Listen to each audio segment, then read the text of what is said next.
I'm Christina, 32 years old, and I run an art gallery in downtown Chicago, spotlighting new artists. 24 years ago, at 8, I watched my family fall apart. My dad took my brother, my mom took my sister, and I was left alone. After 20 years of silence, they've reached out, expecting the scared kid they left behind. That girl's gone. I've built myself up from nothing. Drop a comment and tell me where you're watching from. If stories of overcoming abandonment hit home, hit subscribe. This journey's a wild one. Before it all unraveled, we were a typical family. We lived in a brick ranch house outside Chicago, with a tire swing Dad hung from a big oak tree. I can still see the evening sun streaming through the leaves, casting shadows on our lawn as our golden retriever, Rusty, chased us until we collapsed, laughing. My dad, Jack, was a construction contractor, tall, broad-shouldered, with rough hands that smelled of sawdust and mint gum. His hugs were my safe place. My mom, Diane, was a part-time nurse with a laugh that grew until she shook. Her dark blonde hair stayed in a ponytail, but at night, I'd brush it out, counting 100 strokes like in fairy tales. My brother Noah, 2 years older, was 10 when everything shifted. He was my hero, teaching me to ride a bike, cheering when I finally pedaled alone. He loved baseball cards, rattling off stats I barely got but loved hearing because of his pride. Sophie, my 6-year-old sister, trailed me everywhere, her blonde curls bouncing. I'd read her bedtime stories, doing voices for each character until she slept, clutching her worn stuffed elephant, Ellie. Our house wasn't grand, but it was home. My room had glow-in-the-dark stars on the ceiling, a galaxy I'd watch as I drifted off. The kitchen had Mom's handmade yellow curtains and Dad's refinished mismatched chairs. Sundays meant pancakes, Dad flipping perfect ones, Mom slicing fruit, Noah sneaking in chocolate chips, and Sophie giggling as his partner in crime. I set the table, feeling grown-up placing each fork and knife. Summers were Lake Michigan trips, building sandcastles Sophie decorated with shells and feathers. Mom read novels under an umbrella, Dad taught Noah and me to swim past the waves. Exhausted, we'd eat dripping ice cream cones, watching the sunset paint the sky pink and purple. My 8th birthday was a blast. Mom made a rainbow cake, tied balloons to every chair. Friends came over, and we played freeze tag until dark. Dad set up a sprinkler, Mom snapped photos with her old camera. I felt so loved, clueless it was our last celebration together. Looking back, I missed the warning signs, Dad's work swinging between good months and tense ones, hushed talks behind closed doors, Mom's tight smile when bills came. Kids don't notice these things until they're glaring. For years, our home felt warm, full of magic. Game nights with Dad joking about Mom cheating at Monopoly, dinners where we shared our day's best moment, Mom's flowery perfume lingering after morning kisses. Those moments were my world's foundation, solid as our brick walls. I didn't know foundations could crack, that love-filled homes could collapse. I never imagined we'd become strangers or that I'd be the one left behind. Those memories are sweet but sting, a reminder of what I lost and what I rebuilt alone. The first big crack came when Dad lost a key construction contract. He came home late, face gray with defeat. Mom sent us to the basement, but their fight echoed down. How could you bet everything on one job, Jack? Mom snapped, her voice sharp like never before. It was a sure thing, Diane. How was I to know they'd pick someone else? Dad shot back, raw and defensive. That night, Mom's muffled sobs came from their room. Dad slept on the couch. Breakfast was quiet, tension heavy. Mom started taking extra nursing shifts, gone before we woke, sometimes back after bedtime. Her absence left a gap, no one to help with homework or hear about our day. Dad tried, but he was distracted, always on the phone chasing contracts as bills stacked up on the counter. One night, I snuck downstairs for water and overheard Dad on the phone in the kitchen. "I don't know how we'll pay the mortgage," he hissed. "Savings are gone, and Diane's extra shifts barely cover utilities." His fear twisted my stomach. Noah started hiding in his room, door shut, no friends over, quitting baseball. He'd stare at his glove, fingers tracing the worn leather, longing in his eyes. Sophie woke screaming from nightmares about monsters. I'd slip into her bed, stroke her hair, whispering comforts I barely believed. Mom and Dad were too caught up in their own mess to see us unraveling. Christmas was bleak, no tree, no gifts, just a quiet dinner Mom threw together between shifts. They barely spoke. Noah poked at his food. Sophie kept asking about Santa, but they dodged her questions until she gave up. In January, my grandparents came by, whispering worriedly to my parents. They offered help, money, maybe, but Mom and Dad refused. "We'll handle it," Dad said, while Grandma's face creased with concern. Dad's drinking got worse, beer cans piling up in the recycling. He'd pass out watching TV, sometimes not making it to bed. Mom grew cold, her usual warmth gone, just going through the motions with us. I took over mornings at 8 years old, pouring cereal for Sophie and Noah when Mom and Dad were gone or still asleep. I made sure teeth were brushed, backpacks ready, and walked Sophie to class, promising to get her later, a job no kid should have. One day, I got home early from a friend's and heard Mom on the phone in her room. Through the cracked door, I saw her rubbing her forehead, stressed. "I can't give the kids the life they deserve, Lisa," she told my aunt. "We've talked separation, but who gets which kids?" Her words, "Who goes where?" hit me like ice, as if we were things to split in a divorce. The fights got worse. One night, Dad punched a hole in the living room wall. I froze on the stairs as Mom yelled he was out of control. Noah pulled me to my room, where Sophie hid under blankets. We huddled on my bed, Noah's arm around us, listening as our family fell apart. A few days later, I saw Mom crying in the bathroom, shoulders shaking through the cracked door. I wanted to comfort her, like I did Sophie after nightmares, but I couldn't. Some pain was too big for me to fix. I made up games to distract Noah and Sophie, basement forts from old sheets, scavenger hunts in the yard, to keep their childhood alive amid the chaos. But I couldn't hide from the truth. Something broke between Mom and Dad, and it wasn't fixable. Dad moved to the basement guest room. The split in our house felt like a sign of worse to come. I lay awake, hoping for sounds of them making up, dreaming we'd be the family we were before. It never happened. Hope died the day I found divorce papers in Mom's purse. I was looking for gum, not trouble, but there they were, words like dissolution of marriage and custody arrangement. I didn't get it all, but I knew this was permanent. The end. That night, I hid at the top of the stairs, listening as they divided us.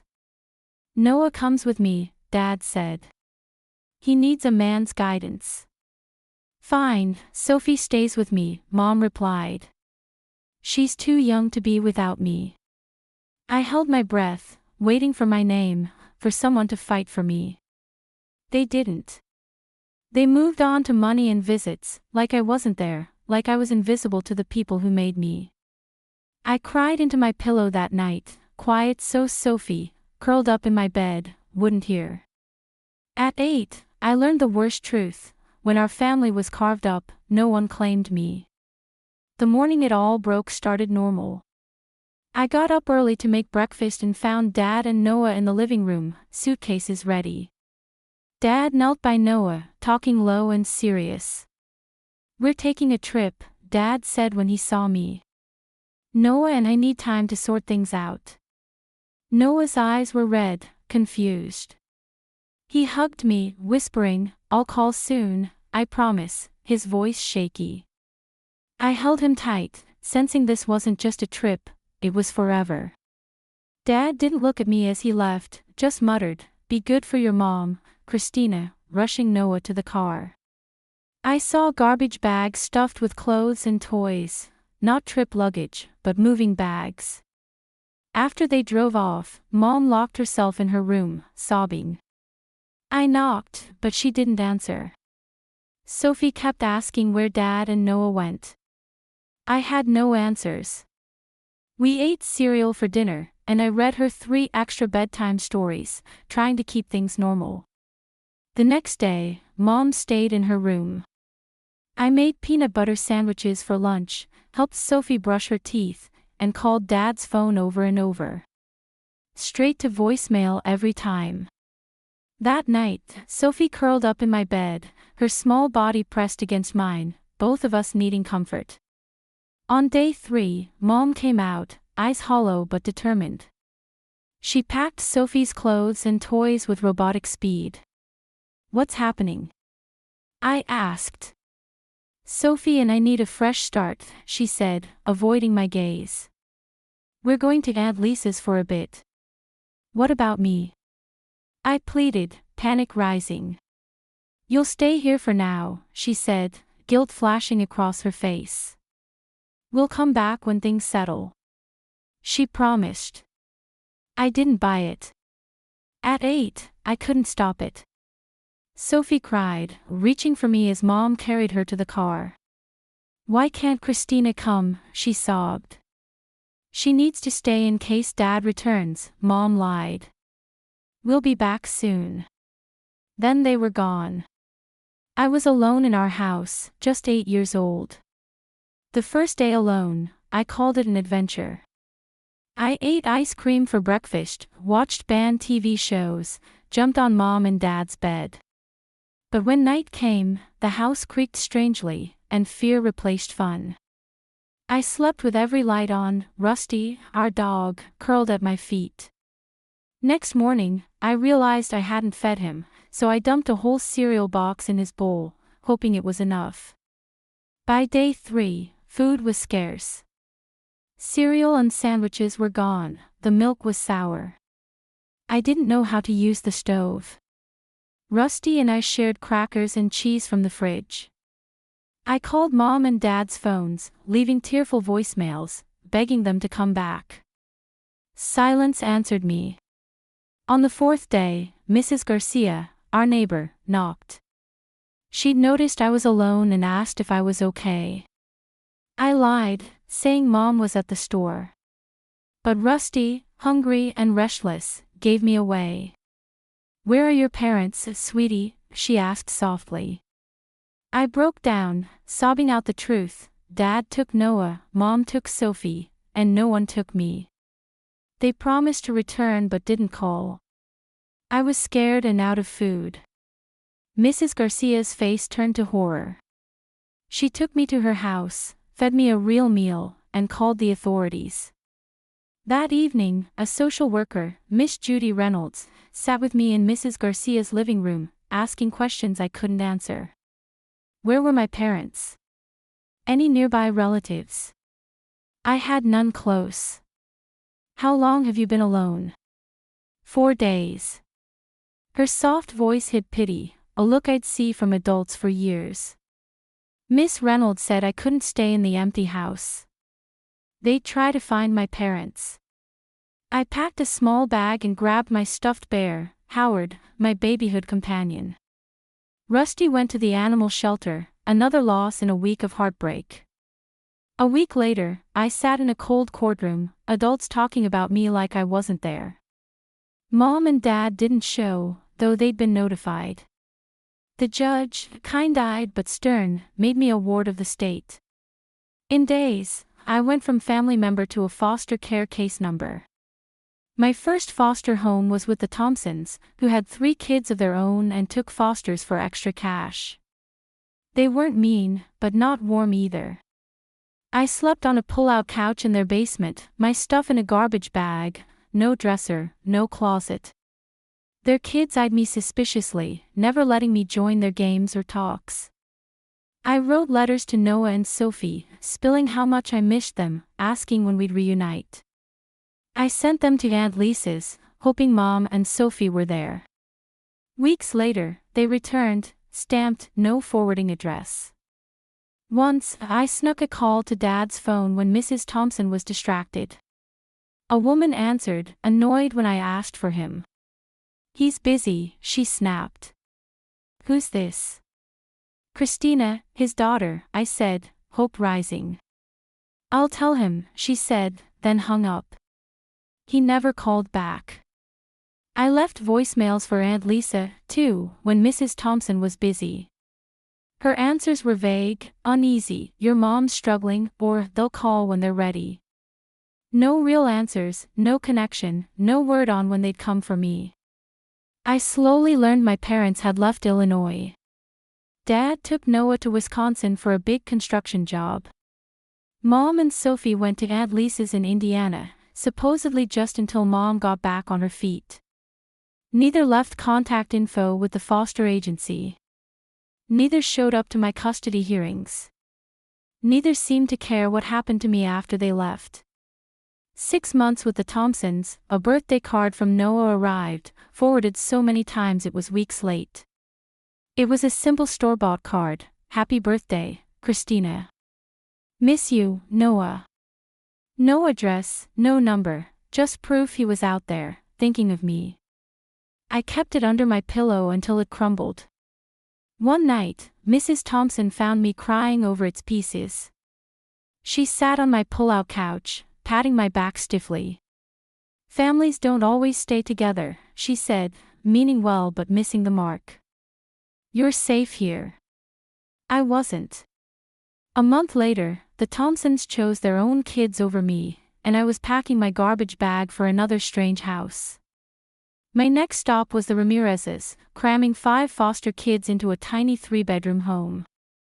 Mr. Ramirez ruled like a drill sergeant, setting strict schedules for everything: bathroom breaks, homework time.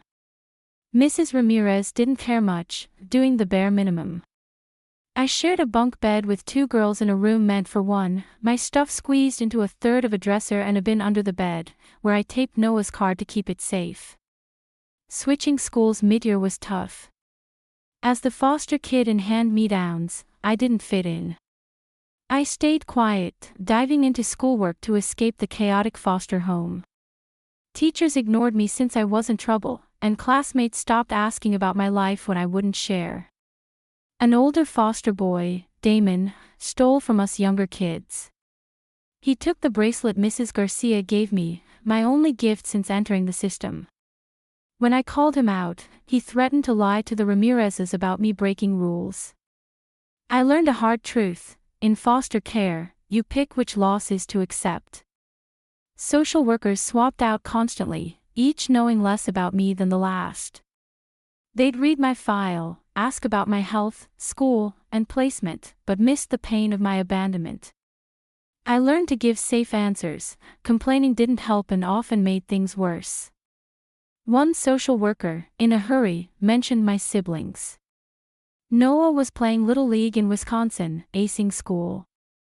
Sophie was settled in Indiana, taking dance classes. They were living full lives while I just survived, and that truth stung. After 8 months, I left the Ramirezes for the Williams family. Their neat suburban house seemed perfect. Mrs. Williams baked cookies, Mr. Williams coached Little League. I got my own room, bed, dresser, and desk. I hoped this was different. But Mrs. Williams' kindness was fake. Behind closed doors, she tore me down. My A's weren't good enough, my chores were always wrong, my hair, my posture, nothing met her standards. Her words cut deep but stayed subtle, avoiding trouble with social workers. "You're so lazy, no wonder your parents left you," she'd say, smiling at her husband. Or, "I'd be ashamed to call you my daughter," on the way to school. I became invisible, speaking only when spoken to, guessing her needs to avoid attacks. Insomnia hit, I'd lie awake, planning how to dodge her words. Exhaustion hurt my grades, giving her more to criticize. A year later, I landed with the Jacksons, my worst placement. Mr. Jackson worked nights, rarely home. Mrs. Jackson took foster kids for the money, spending it on herself while rationing our food. Meals were watched, snacks banned, and food withheld as punishment. At 14, starving and desperate, I ran away. I lived in a park for 3 days, sleeping on benches, stealing food, until police brought me back to the system. The Jacksons didn't want me after that, so I went to another temporary home. During this shift, my high school counselor, Miss Rivera, saw something in me I'd forgotten: potential. Despite my spotty attendance and grades, my test scores shone. She pushed for advanced classes and showed me school resources I didn't know existed. "You're smart, Christina," she said weakly. "Your brain's your way out." My next home was with Miss Harriet, an older woman who'd fostered many teens. She wasn't warm or cold, just steady, with clear rules and a house full of books. "I'm not your mom," she said my first night. "But here, you'll have stability, respect, and chances. It's up to you what you do with them." For the first time in years, I found real stability with Miss Harriet. Her daily routine was steady: dinner at 6 o'clock, homework until 8 o'clock, reading until 9:30, lights out at 10 o'clock.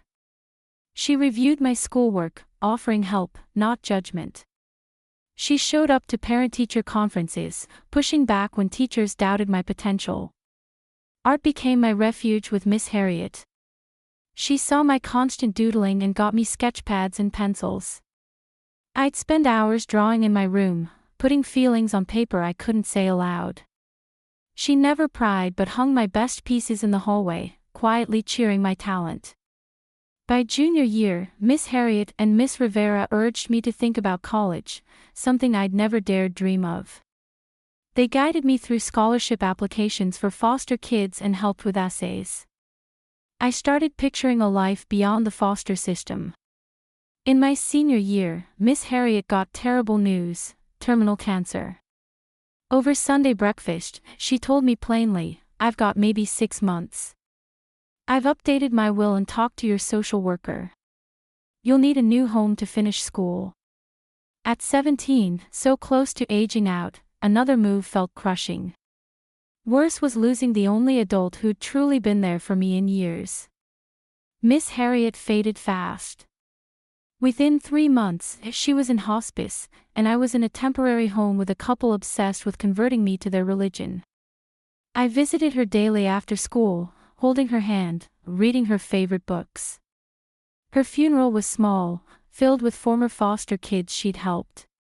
We were a diverse group, bonded by her care. Her loss hit me hard, the first real grief since my family left, showing how rare true connections were. 2 months later, I turned 18 and left foster care. I had my diploma, a community college acceptance with scholarships, and $752 from part-time jobs. No family, no home, no safety net.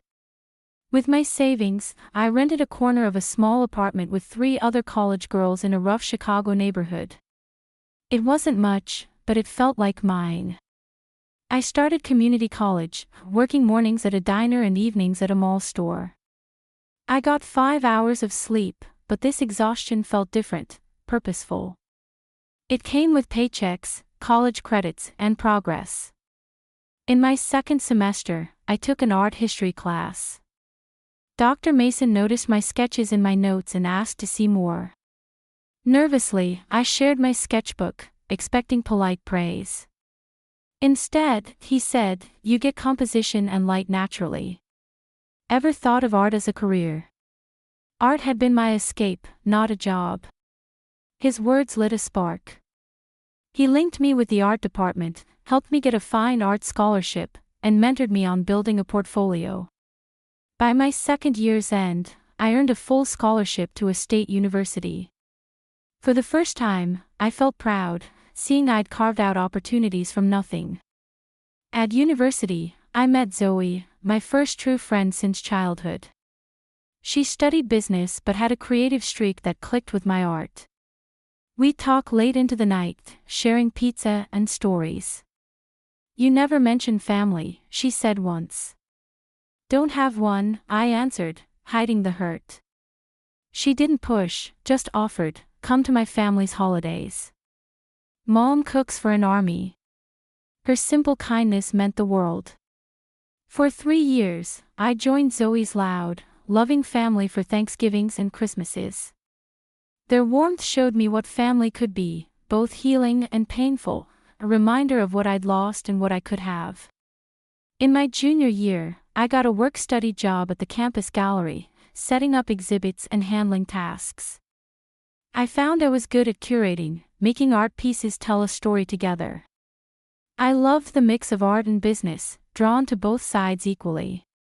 That year, I met James in a painting class. He was patient, never pressing about my past. Our bond grew slowly, rooted in respect and shared passions.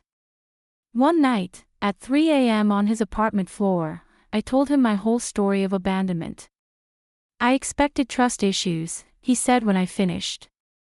I laughed, tears falling. "This is me trusting you, 8 months in." He smiled, brushing my hair back. "You're here, opening up. That's brave after all you've faced." James showed me my walls, built for survival, were holding me back from truly living. With his support, I started therapy at the university, finally facing the abandonment pain I'd carried alone for years.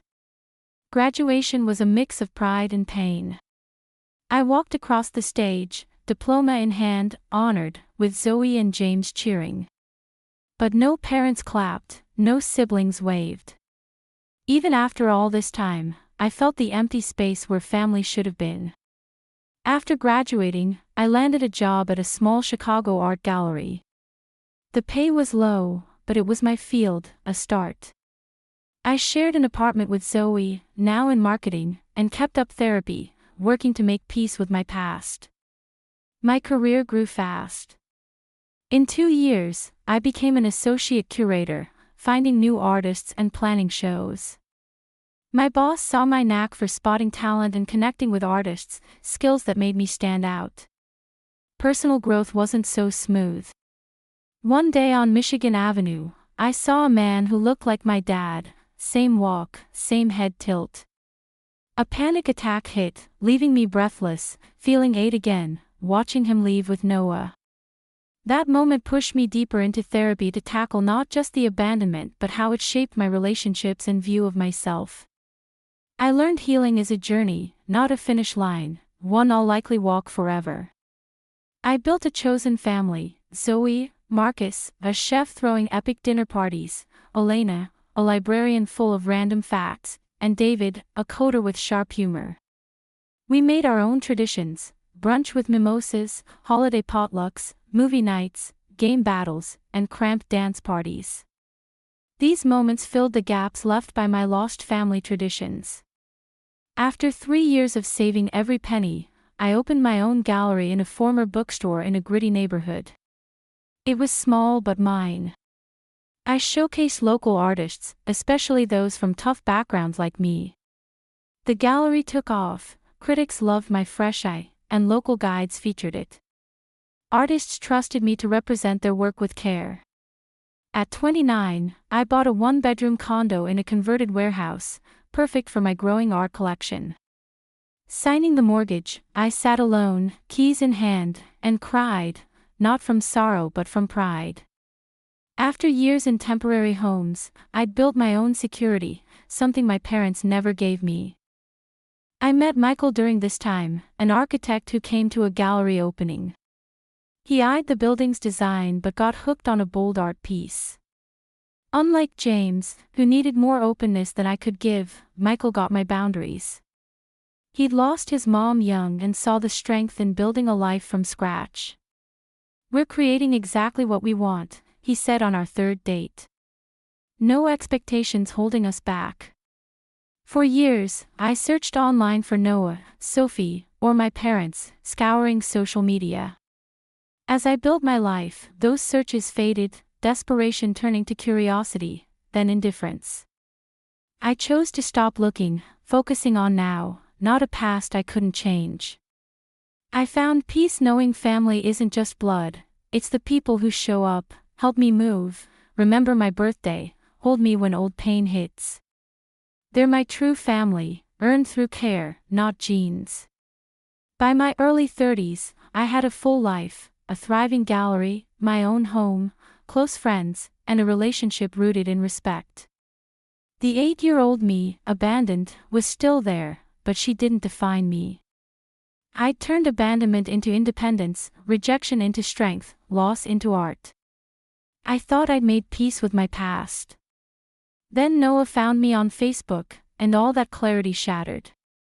His message came on a random Tuesday morning. I was in my gallery office, coffee in hand, sorting through artist submissions. A notification popped up, and I clicked it, expecting work. Instead, I saw Noah Winters, a name gone for 20 years. My cup slipped, shattering on the floor, coffee burning my ankles. I didn't care. My world shrank to his message, "Christina, it's Noah, your brother. Do you remember me? I've been searching for years. Found your gallery site. Can we talk?" I stared, frozen, until my assistant checked on me, worried by the crash. She cleaned the spill as I sat, stunned by my past crashing into my present. It took 2 days to reply, 2 days talking with my therapist, Michael, and Zoe, balancing reconnection's promise against its chaos. My answer was short: "I remember you. Let's talk." Noah sent his number instantly. His voice, deeper now, held the same old rhythm, pausing before big words. "I can't believe I found you," he said, voice thick with feeling. "I've looked for years." "Why now?" I asked, the question eating at me. Over calls, his life unfolded. He's married, with 2 kids, an engineer in Wisconsin, near where Dad took him. He'd searched for me before, but with little to go on, he failed. Dad said no contact at first, he said. Thought it'd confuse us, that clean breaks were best. By the time he could decide for himself, I was a ghost. A family health scare pushed him to dig deeper, finding my gallery site in my bio, proving I was his sister. "Sophie's been looking, too," he said, hitting me hard. "She never stopped talking about you, even when we had to act like the past didn't exist." Slowly, I pieced together their lives after they left me. Dad's construction work steadied in Wisconsin, but never hit big. He remarried when Noah was in high school, but his drinking ended it. Now in his 60s, he's sick, living alone in a Milwaukee apartment.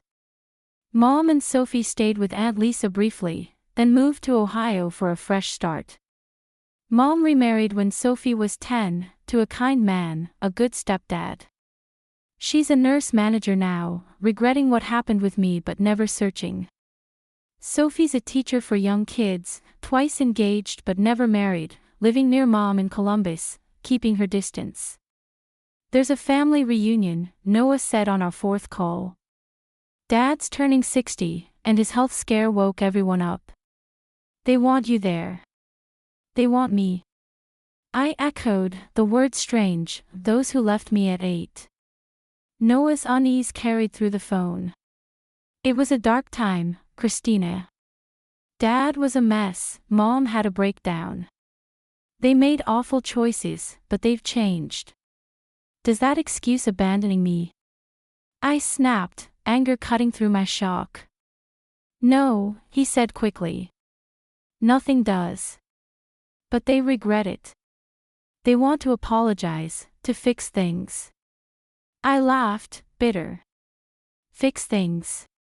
I was in foster care for 10 years, Noah. You can't imagine what that was. He couldn't. While I bounced between homes, stuff in trash bags, he had a normal life with Dad, playing baseball. I became a reluctant go-between for a family barely talking. Noah and Sophie stayed close, but he rarely spoke to our parents.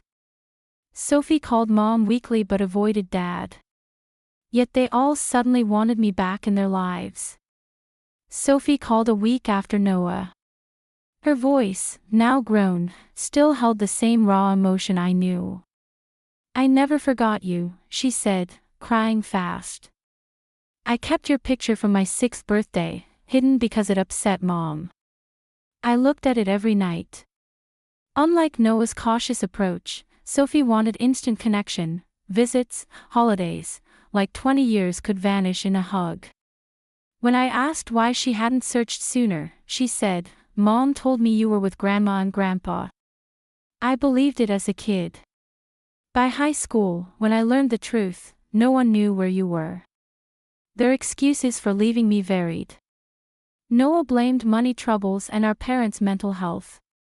Sophie called it bad choices in a crisis. Both admitted it was wrong but painted it as a mistake, not a choice. I learned they'd told relatives I was with an aunt, a lie to seem like good parents overwhelmed, not ones who abandoned me. No one dug deep enough to find the truth. I was alone, then in foster care. My friends had mixed feelings about my family's sudden outreach. Zoe was wary, protective. "They left you once," she said sharply. "What's to keep them from bailing again?" Michael was calmer, urging caution but openness. "You don't owe them forgiveness," he said, "but hearing them out might bring you peace." In therapy, I wrestled with emotions I thought I'd buried. Anger flared, fresh and fierce. Grief over lost years hit hard. Deep down, the 8-year-old in me whispered, "Why didn't they want me then? Why now?" I agreed to meet Noah for coffee during his Chicago work trip. Seeing him felt strange, like seeing Dad warped by time. He had Dad's height but not his restless vibe. During the video call, his kids called me Aunt Christina, a title that stung, tied to kids who knew me only from Noah's old stories. "Dad wants to talk," Noah said, fidgeting with his cup. "He's sick, Christina. Doctors say 6 months, maybe a year. He wants to make peace." His words should have touched me, but they sparked anger. Why should I absolve him on his schedule? Where was this need to reconnect when I needed a dad? A week later, a package arrived at my gallery from Mom in Ohio. Her handwriting jolted me, unchanged after 20 years. Inside was Howard, my old teddy bear, thought lost forever. Her note read, "I kept him safe. I should have kept you safe. I'm sorry, Christina. Call when ready. Love, Mom." The word love felt bold, claiming a bond she'd abandoned. I set the note aside but kept Howard on my bedroom shelf, a piece of my childhood. The family reunion invite came next, a clumsy card asking me to a Michigan lake house, where we'd vacationed as a family. The choice felt heavy with nostalgia, but for me, those memories were shadowed by what followed. I faced a choice, the family I lost or the life I built. They wanted me back as their little girl, their missing piece. But I wasn't her anymore. I'd become someone new, shaped by a life they couldn't grasp. After weeks of therapy and reflection, I decided I'd meet them, but not at the lake house, not for a fake happy reunion. I chose a restaurant near my gallery, my turf, where I'd feel steady. Before the meeting, I sent each family member a letter, laying bare my life after they left, not a softened story, but the truth, the Thompsons' garbage bags, Mrs. Williams' cruel words, the Jacksons' food punishments, constant moves, feeling unwanted. "This isn't to hurt you," I wrote. "But any relationship needs truth, not lies. You need to know who I am now." Michael offered to join me for the dinner, a shield against the emotions. I thanked him but said no. I had to face this alone, with the strength I'd grown over years of standing on my own. I got to the restaurant early, picking a table with a view of the door. They arrived together, my family, familiar yet strange, Dad, thinner, gray-haired, moving stiffly, Mom, still beautiful, nervously touching her necklace, Noah, guarding Dad's side, Sophie, eyes searching until they found me. Seeing them together after 24 years hit me hard, a tightness in my chest stealing my breath. These people, once my whole world, were now strangers with familiar faces. I stood, taking awkward hugs, the touch both strange and painfully known. "You're beautiful," Mom said, eyes wet. "So grown up." "That's what 20 years does," I answered, voice calm despite the storm inside. We stuck to safe topics, my gallery, Chicago, my love life, our words careful, their glances unsure, the gap between us vast. Dad spoke up during a quiet moment. "Christina, we owe you an apology. What we did was wrong, no excuses. But there were reasons." Mom jumped in. "We were in a dark place, money tight, me depressed, your dad drinking. We thought we were doing right by everyone." I met her gaze. "Right by me? Leaving an 8-year-old alone in an empty house?" Silence fell. Sophie stared at her plate, Noah squirmed. Dad's face reddened, shame or anger, I couldn't tell. "It wasn't meant to happen," he said. "I thought you were with your mom. She thought you were with me. By the time we realized, you were in foster care, and we were told it'd be hard to get you back." "Hard?" I echoed, the word sharp. "So you just didn't try?" "I couldn't handle 3 kids," Dad admitted, eyes down. "Noah was enough. Sophie needed me," Mom added. "She was so young, so lost." I took a breath, steadying myself. "I get that you were struggling. I can see you made desperate choices. But why didn't you come back? No calls, no letters, no check to see if I was okay." "We tried," Mom said. "We called the social worker, but they said you were with a good family, that pulling you out might hurt more." I gave a bitter laugh. "Good family? Want to know how many good families I had?" I listed my foster homes, raw and real.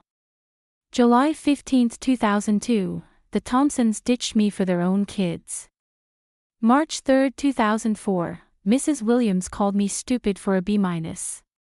November 28, 2005, the Jacksons locked the fridge over Thanksgiving because I ate too much. Their faces shifted from defense to shock as I laid out the truth, not the movie version of foster care, but the reality, temporary homes, adults who saw me as a paycheck or burden, not a kid needing love. "I'm not saying this to guilt you," I said.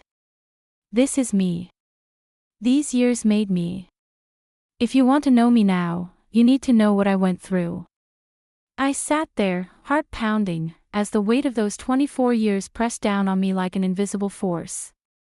The tightness in my chest made it hard to breathe for a moment, as if my body was remembering the abandonment all over again. These were the people who shared my DNA, who had once been my everything, my protectors, my playmates, my family. Now, they were just faces I barely knew, aged by time, carrying the same eyes and smiles that haunted my memories. I pushed back my chair and stood as they neared the table, my legs feeling unsteady beneath me.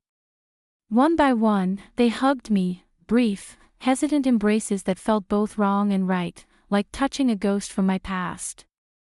Mom was first, her arms wrapping around me lightly, her scent faintly familiar, stirring something deep inside. "You look so beautiful," she whispered, her voice cracking as tears welled up in her eyes. "So grown up." I pulled back gently, forcing a small smile. "That's what happens in 20 years, I said, keeping my tone even, though inside, a storm raged, anger mixed with a flicker of longing I hadn't expected. We all sat down, the air thick with unspoken words. The conversation started slow, sticking to the surface like we were strangers at a networking event. They asked about my gallery, how business was going, what artists I featured. I told them about the emerging talents I championed, the thrill of discovering raw potential. Then came questions about Chicago. Did I like the city? The winters? I nodded, describing the bustling streets and the lake's calming presence, but kept my answers short, watching their faces for clues. And inevitably, are you seeing anyone special? I mentioned Michael briefly, his support, without diving deep. They exchanged glances, nervous, like they were tiptoeing around a minefield, unsure how to bridge the chasm between us. The small talk couldn't last forever. Dad cleared his throat, breaking the uneasy rhythm, his voice rough from years of whatever life had thrown at him. "Christina, we owe you an apology," he said, looking at me for the first time without flinching. "What happened, what we did, there's no excuse for it. But there were reasons." Mom jumped in right away, her words tumbling out like she'd rehearsed them. "We were in such a terrible place back then, financially and emotionally. I was deep in depression, though I didn't even know what to call it at the time. Your father was drinking too much, trying to numb the stress. We honestly thought we were making the best decisions for everyone involved." I held her gaze, feeling the old wounds reopen, but I stayed composed. "What exactly was the best decision for me, Mom?" I asked quietly. "Being left alone in that empty house at 8 years old." The words hung there, sucking the air out of the room. Silence crashed down like a wave. Sophie stared at her plate, fiddling with her napkin, avoiding eye contact. Noah shifted in his seat, looking like he wanted to say something but couldn't find the words.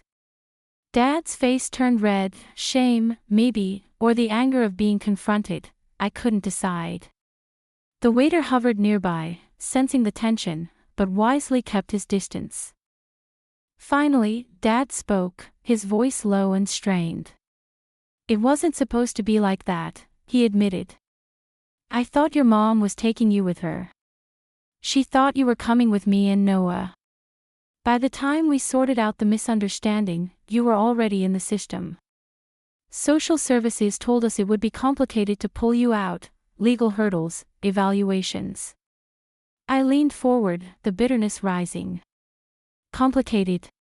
I echoed, the word sharp on my tongue. "So that's why you gave up?" "Because it was too hard." Dad looked away, unable to meet my eyes. "I couldn't handle all 3 of you on my own," he confessed. "I was barely keeping it together with Noah, finding work, scraping by." Mom nodded, wiping her tears. "And Sophie, she was so young, so confused by the split. She needed me completely, every moment."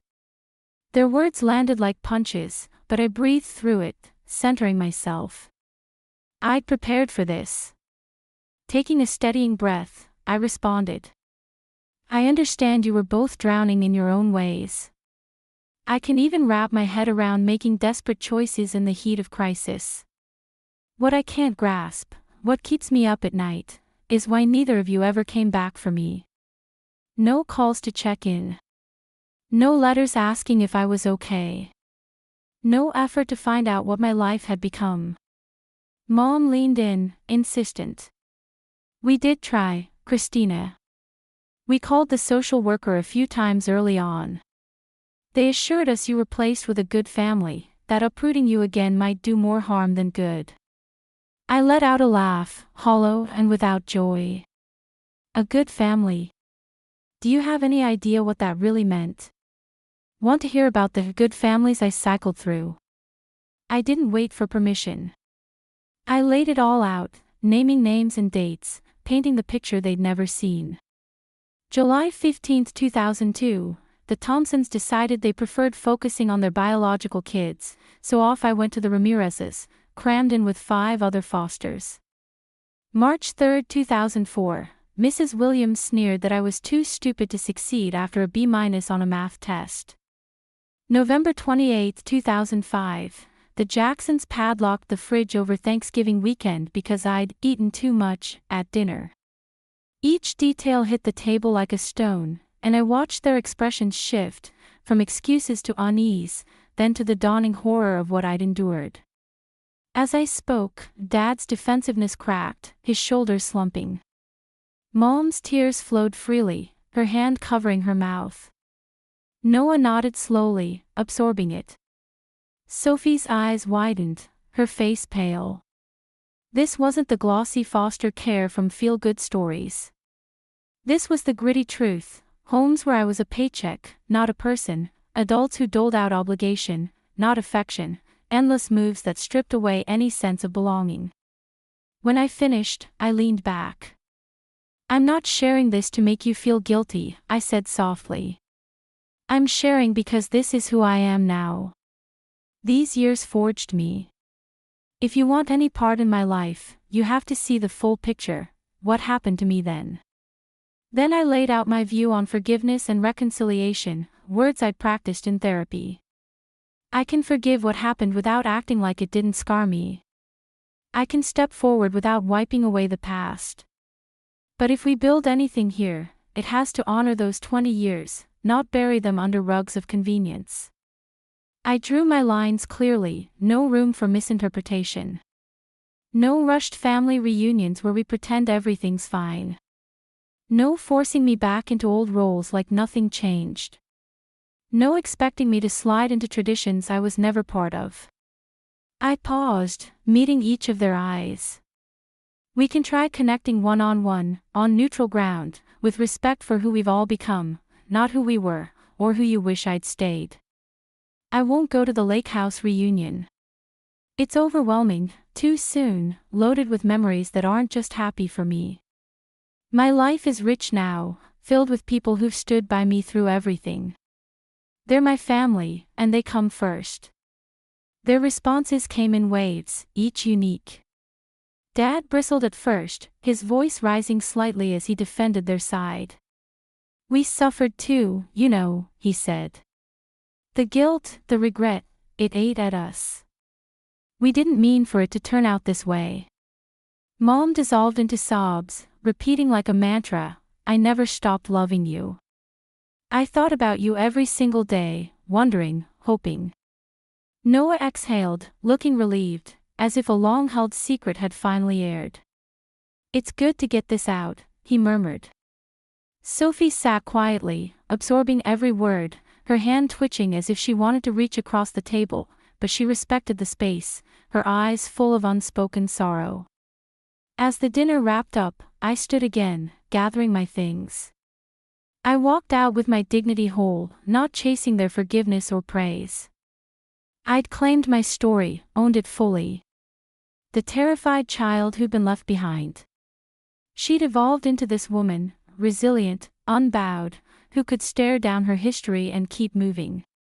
In the weeks after, I reached out to Sophie for a one-on-one coffee, just the two of us in a quiet cafe.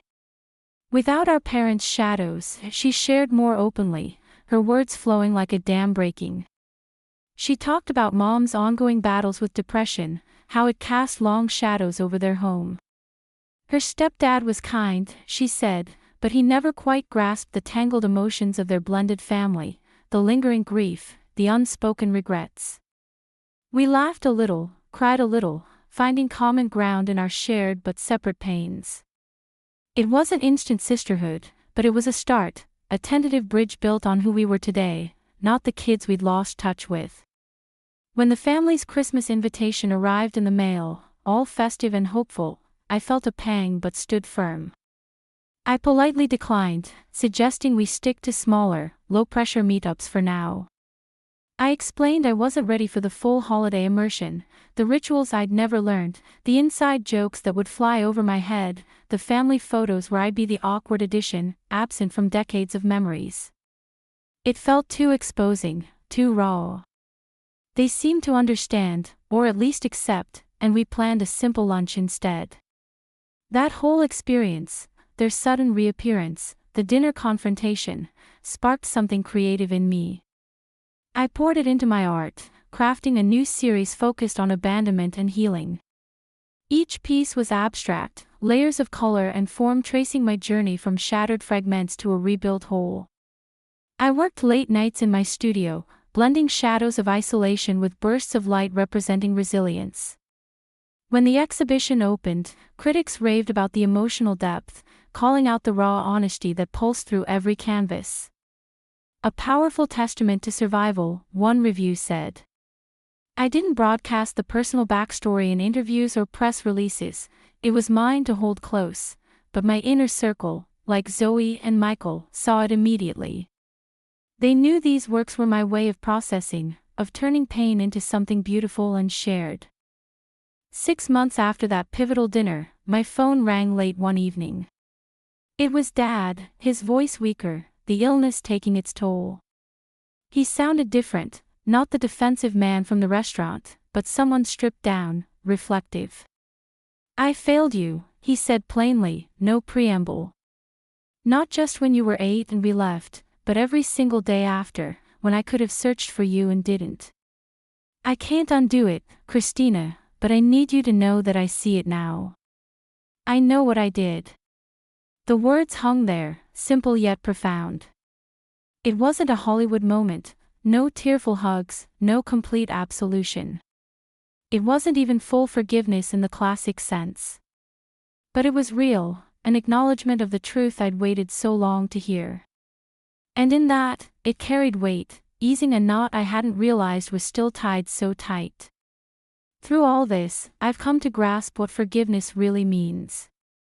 It's not about wiping the slate clean or acting like the hurt never happened. It's not excusing the pain or letting those who caused it off the hook.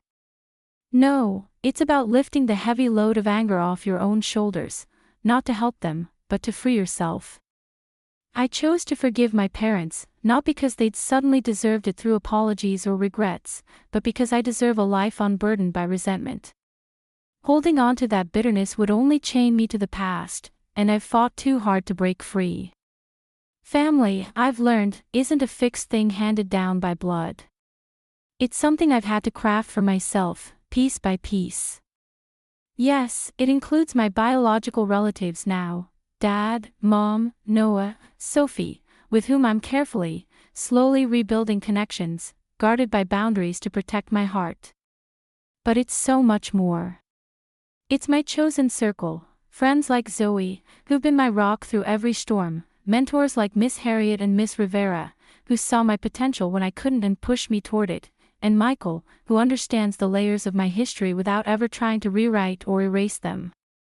True family is the people who choose you, who show love through actions, not just shared genes or obligations.